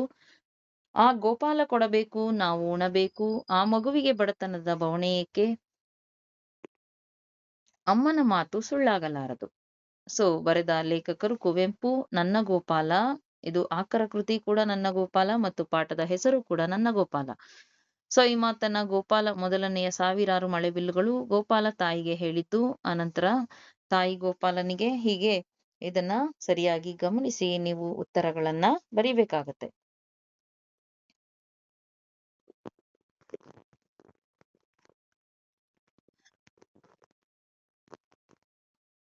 ಇನ್ನು ಮುಂದಿನ ಒಂದು ಪದ್ಯದಿಂದ ಬರುವಂತಹ ಸಂದರ್ಭಗಳು: ಸವಿಚೈತ್ರ. ನೆಲದಮ್ಮ ನವವಧುವೆ ಆದಳೆಂತು, ನೆಲಮುಗಿಲ ವಾಲಗ ನಡೆದಂತಿದೆ, ಎಲ್ಲ ಹೃದಯಗಳ ತುಂಬ ಸವಿಚೈತ್ರವು. ಬಸವರಾಜ ಸಾದರ. ಸಿಸಿಫರ ಸುತ್ತು. ಇದು ಆಕರ ಗ್ರಂಥ. ಹಾಗೆ ಪದ್ಯ ಸವಿಚೈತ್ರ. ಕವಿ ಓದುಗರಿಗೆ ಹೇಳುವಂತಹ ಒಂದು ಮಾತು. ಮುಂದಿನ ಒಂದು ಸದ್ದು ಮಾಡದಿರಿ ಪದ್ಯದಿಂದ: ಶಾಂತಿಯಲ್ಲಿ ಬದುಕಿನಿ, ಕರ್ತವ್ಯವನ್ನು ಮುಗಿಸು. ಹಾಗೆ ಸಿಡುಕು ಮಿಡುಕನ್ನು ತೊರೆದು ಮೌನಿಯಾಗು, ತಟ್ಟೆಯೊಳು ಕರ್ಪೂರ ಮೌನದಲ್ಲಿ ಕರಗುವಲು. ಈ 3 ಪ್ರಶ್ನೆಗಳು ಬರೆದಂತಹ ಕವಿ ಸಿ.ಪಿ. ಕೃಷ್ಣಕುಮಾರ್. ಬೊಗಸೆ ಎಂಬ ಆಕರ ಗ್ರಂಥ. ಹಾಗೆ ಪದ್ಯ ಸದ್ದು ಮಾಡದಿರಿ. ಕವಿ ಓದುಗರಿಗೆ ಈ ಮಾತನ್ನ ಹೇಳಿರುವಂತದ್ದು. ಅದರ ಉತ್ತರವನ್ನ ಅಂದ್ರೆ ಸಂದರ್ಭವನ್ನ ಕೂಡ ನೀವು ಸರಿಯಾಗಿ ಪ್ರಾಕ್ಟೀಸ್ ಮಾಡಿ ನೀವು ಪರೀಕ್ಷೆಯಲ್ಲಿ ಬರೆಯುವಂಥದ್ದು. ಇನ್ನು ಕೊನೆಯ ಒಂದು ಪದ್ಯ: ನಿಟ್ಟೋಟದಲ್ಲಿ ಹಾಯ್ದನು ಬಿಟ್ಟ ಮಂಡೆಯಲ್ಲಿ. ಶಿವ ಶಿವ ಕಾದಿಗೆಲಿದೆವು. ನಿಟ್ಟೋಟದಲ್ಲಿ ಹಾಯ್ದನು ಬಿಟ್ಟ ಮಂಡೆಯಲ್ಲಿ. ಮುಂದಿನ 3ನೇ ಹೇಳಿಕೆ: ನಾಡ ನರಿವಲು ಹಲುಗಿರಿಯೇ ಬಿಡುವೆನೆ. ಬರೆದ ಕವಿ ಕುಮಾರವ್ಯಾಸ. ಆಕರ ಕೃತಿ ಕರ್ನಾಟ ಭಾರತ ಕಥಾಮಂಜರಿ. ಪದ್ಯದ ಹೆಸರು ನಿಟ್ಟೋಟದಲ್ಲಿ ಹಾಯ್ದನು ಬಿಟ್ಟ ಮಂಡೆಯಲ್ಲಿ. ಇಲ್ಲಿ ಅರ್ಜುನ ಮತ್ತು ಉತ್ತರ ಕುಮಾರನ ಕಾನ್ವರ್ಸೇಷನ್ ಇರುವಂತದ್ದು. ನೀವು ಈ ಮಾತನ್ನ ಯಾರು ಯಾರಿಗೆ ಹೇಳಿದರು ಅನ್ನೋದನ್ನ ಸರಿಯಾಗಿ ಓದ್ಕೊಂಡು ಬರೀಬೇಕಾಗತ್ತೆ ಮಕ್ಕಳೇ. ಎಮ್ಮರಮನೆಯ ನಾರಿಯರೇ ಸಾಕು. ಇದನ್ನು ಕೂಡ ಉತ್ತರ ಕುಮಾರ ಅರ್ಜುನನಿಗೆ ಹೇಳುವಂತಹ ಒಂದು ಹೇಳಿಕೆ ಅಥವಾ ಮಾತು. ಇನ್ನು ಪದ್ಯ ಭಾಗವನ್ನು ಪೂರ್ಣಗೊಳಿಸಿ. ಇದನ್ನು ಕೂಡ ಇದರ ಪ್ರಶ್ನೆಯ ಸಂಖ್ಯೆ ಕೂಡ 34 ಆಗಿರುತ್ತೆ. ಒಟ್ಟು 4 ಅಂಕಗಳು.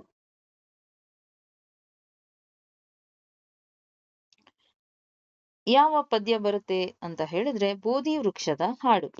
ಬೋಧಿ ವೃಕ್ಷದ ಹಾಡಿನಲ್ಲಿ ಏಕಾಂಗಿ ವೀರನಂತೆ ಮಧ್ಯರಾತ್ರಿ ಎದ್ದನು, ಮಡದಿ ಮಗುವ ತೊರೆದನವನು ಅಡವಿ ದಾರಿ ಹಿಡಿದನು, ಅರಮನೆಯ ಮೋಹವನ್ನು ಹರಿದು ಹಾಕಿ ಹೋದನು, ಗೊತ್ತು ಗುರಿಯೂ ಇಲ್ಲದಂತೆ ಕತ್ತಲಲ್ಲಿ ನಡೆದನು. ಮುಂದಿನ ಪದ್ಯ ಗುರಿಯಿಂದ ಬರುವಂಥದ್ದು. ಒಂದು ಬಾಣಕ್ಕೆ ಗುರಿಯು ಹಲವಿರುವುದುಂಟೆ, ಒಂದು ದೇಹದೊಳಾತ್ಮವೆರಡಿರುವುದುಂಟೆ, ಒಂದು ಜೀವನಕ್ಕೆ ಹಲವು ಸಾಧ್ಯಗಳು, ಒಂದೇ ಹೆಗ್ಗುರಿಗೆ ಹೋರಾಡು ಹಗಲಿರುಳು. ಇನ್ನು ಮುಂದಿನ ಒಂದು ಪ್ರಶ್ನೆಯ ಸಂಖ್ಯೆ 38. ಅದು ಪತ್ರಲೇಖನವಾಗಿರುತ್ತದೆ. ಸೊ ಅದನ್ನ ಹೇಗೆ ವಿಭಾಗ ಮಾಡೋದು ಅಂತ ಹೇಳಿದ್ರೆ, ಇವರಿಂದ ಅಥವಾ ಇಂದ ವಿಳಾಸ, ಸ್ಥಳ, ದಿನಾಂಕ ಮತ್ತು ಪ್ರಾರಂಭದ ಒಕ್ಕಣೆ ಇಷ್ಟು ಬರೆದ್ರೆ ನಿಮ್ಗೆ 1 ಅಂಕ. ಆನಂತರ ಪತ್ರದ ಒಡಲು ಅಂತ ಹೇಳಿದ್ರೆ ಹೇಗೆ ಶುರು ಮಾಡಬೇಕು, ಅದಕ್ಕೆ 2 ಅಂಕಗಳು. ಅಂದ್ರೆ ಆ ಒಂದು ಮೇನ್ ಕಂಟೆಂಟ್ ಏನಿರುತ್ತೆ ಅದಕ್ಕೆ ತಕ್ಕ ಹಾಗೆ ನೀವು ಈ ಪತ್ರದ ಒಡಲಿನಲ್ಲಿ ವಿಷಯವನ್ನ ತುಂಬಿಸಿರ್ಬೇಕು.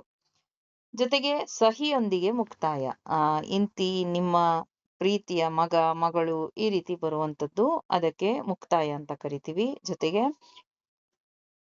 ಧನ್ಯವಾದಗಳೊಂದಿಗೆ ಅಂತ ನಾವೇನ್ ಬರಿತೀವಿ ಅದಕ್ಕೆ 1 ಅಂಕ. ಹಾಗೆ ನೀವು ಬರೆಯುವಂತ ವಿನ್ಯಾಸ, ಬರೆಯುವಂತ ಶೈಲಿ, ಪದಗಳ ಬಳಕೆ ಇದೆಲ್ಲವೂ 1 ಅಂಕ. ಸೊ ಒಟ್ಟು 5 ಅಂಕಗಳು ನಿಮ್ಮ ಪತ್ರಲೇಖನಕ್ಕೆ ಇರುತ್ತೆ. ಸೊ ಇಲ್ಲಿ ಮುಖ್ಯವಾಗಿ ನೀವು ಹೇಗೆ ಆ ಪತ್ರವನ್ನ ಪ್ರಾರಂಭ ಮಾಡಬೇಕು, ಮುಕ್ತಾಯ ಮಾಡಬೇಕು ಅಂತ ಹೇಳಿದ್ರೆ, ನಿಮ್ಮನ್ನು ಎಕ್ಸಾಂಪಲ್ ನಿಮ್ಮ ಹೆಸರು ರವಿ ಅಂತ ಭಾವಿಸಿಕೊಂಡು ಈ ವಿಳಾಸದ ಬಲಬದಿಯಲ್ಲಿ ಸ್ಥಳ, ಬಲಭಾಗ ರೈಟ್ ಸೈಡು ಸ್ಥಳ ಮತ್ತು ದಿನಾಂಕವನ್ನ ಬರಿಬೇಕಾಗುತ್ತೆ. ಹಾಗೆ ಆ ಒಕ್ಕಣೆ ಅಂದ್ರೆ ಪ್ರಾರಂಭ ಹೇಗಿರ್ಬೇಕು, ತಂದೆಗೆ ಪತ್ರ ಅಂತ ಕೊಟ್ರೆ ತೀರ್ಥರೂಪ ತಂದೆಯವರಿಗೆ ನಿಮ್ಮ ಮಗ ಅಥವಾ ಮಗಳು ಮಾಡುವ ನಮಸ್ಕಾರಗಳು. ಹಾಗೆ ತಾಯಿಗೆ ಆದ್ರೆ ಮಾತೃಶ್ರೀ ಅವರಿಗೆ ನಿಮ್ಮ ಮಗ ಅಥವಾ ಮಗಳು ಮಾಡುವ ನಮಸ್ಕಾರಗಳು. ಈ ರೀತಿ ಪ್ರಾರಂಭ ಮಾಡ್ಬೇಕಾಗತ್ತೆ. ಹಾಗೆ ಗೆಳೆಯ ಮತ್ತು ಗೆಳತಿಗೆ, ಪ್ರೀತಿಯ ಗೆಳೆಯನಿಗೆ ನಿನ್ನ ಗೆಳೆಯನ ವಂದನೆಗಳು ಅಥವಾ ಗೆಳತಿಯ ವಂದನೆಗಳು ಅಂತ ಬರಿಬೇಕಾಗತ್ತೆ.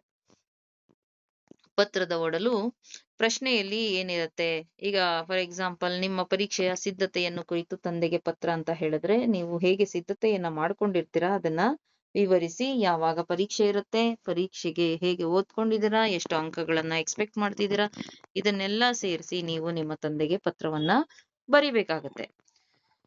ಇನ್ನು ಮುಕ್ತಾಯ, ಅದು ಸಹಿಯೊಂದಿಗೆ ತಂದೆಯವರಿಗೆ ಇತಿ ನಿಮ್ಮ ಪ್ರೀತಿಯ ಮಗ ಅಥವಾ ಮಗಳು ಅಂತ ನೀವು ಕೊನೆಯದಾಗಿ ಬರಿಬೇಕಾಗತ್ತೆ. ಮತ್ತೆ ಕೆಳಗಡೆ ನಿಮ್ಮ ಹೆಸರನ್ನ ನಮೂದಿಸ್ಬೇಕು. ಅದು ಪ್ರಶ್ನೆ ಪತ್ರಿಕೆಯಲ್ಲಿ ಯಾವ ಹೆಸರನ್ನ ಕೊಟ್ಟಿದ್ದಾರೆ ಅದೇ ಹೆಸರನ್ನ ಬರಿಬೇಕಾಗತ್ತೆ ಮಕ್ಕಳೇ. ನಿಮ್ಮ ಹೆಸರನ್ನ ನೀವು ಎಲ್ಲೂ ನಮೂದಿಸುವ ಹಾಗಿಲ್ಲ. ಹಾಗೆ ತಾಯಿಯವರಿಗೆ ಇತಿ ನಿಮ್ಮ ಪ್ರೀತಿಯ ಮಗಳು ಅಥವಾ ಮಗ ಅಂತ ಹೇಳಿ ನೀವು ಪತ್ರವನ್ನ ಮುಕ್ತಾಯ ಮಾಡ್ಬೇಕಾಗತ್ತೆ. ಹಾಗೆ ಗೆಳೆಯ ಅಥವಾ ಗೆಳತಿಗೂ ಕೂಡ ಇತಿ ನಿಮ್ಮ ಪ್ರೀತಿಯ ಗೆಳೆಯ ಅಥವಾ ಗೆಳತಿ ಅಂತ ಹೇಳಿ ಸಹಿಯೊಂದಿಗೆ ಮುಕ್ತಾಯ. ಹಾಗೆ ಕೊನೆಯದಾಗಿ ಕೆಲವೊಮ್ಮೆ ಇವರಿಗೆ ಅಂತ ಹೇಳಿ ವಿಳಾಸವನ್ನ ಕೂಡ ಬರಿಬೇಕಾಗತ್ತೆ. ಪ್ರಶ್ನೆಯಲ್ಲೇ ವಿಳಾಸವನ್ನು ಕೂಡ ಕೊಟ್ಟಿರೋದ್ರಿಂದ ಇಲ್ಲಿ ವಾಸವಾಗಿರುವ ಅಂತ ಮೆನ್ಷನ್ ಮಾಡಿರ್ತಾರೆ. ಹಾಗೆ ಇವರಿಗೆ ಎಂಬುದನ್ನ ನೀವು ಸರಿಯಾಗಿ ಎಲ್ಲಿಗೆ ಕೊಟ್ಟಿದ್ದಾರೆ ವಿಳಾಸ ಅದನ್ನ ನೋಡ್ಕೊಂಡು ಬರೀರಿ. ಎಲ್ಲವೂ ಪ್ರಶ್ನೆ ಪತ್ರಿಕೆಯಲ್ಲಿಯೇ ನಿಮ್ಗೆ ಇರೋದ್ರಿಂದ ತುಂಬಾ ಈಸಿಯಾಗಿ ನೀವು ಲೆಟರ್ ಅನ್ನ ಬರಿಬಹುದು ಅಥವಾ ಪತ್ರವನ್ನ ಬರೆದು ನೀವು ಅಂಕಗಳನ್ನ ಗಳಿಸಬಹುದು. ಮಕ್ಕಳೇ, ಇದಿಷ್ಟು ಕೂಡ ನಿಮ್ಮ ಪರೀಕ್ಷೆಗೆ ಸಹಕಾರಿಯಾಗುತ್ತೆ ಅಂತ ಭಾವಿಸ್ತೀನಿ. ಎಲ್ಲರೂ ಕೂಡ ಇದರ ಅನುಕೂಲವನ್ನು ಪಡೆದು ನಿಮ್ಮ ಸ್ನೇಹಿತರಿಗೂ ಕೂಡ ಅನುಕೂಲವಾಗುವಂತೆ ನೀವು ಸಹಾಯ ಮಾಡಿ ಅಂತ ಹೇಳ್ತಾ ವೀಕ್ಷಿಸಿದ ನಿಮ್ಮೆಲ್ಲರಿಗೂ ಧನ್ಯವಾದಗಳು. ನಿಮ್ಮ ಪರೀಕ್ಷೆಗೆ ಆಲ್ ದ ಬೆಸ್ಟ್ ಮಕ್ಕಳೇ.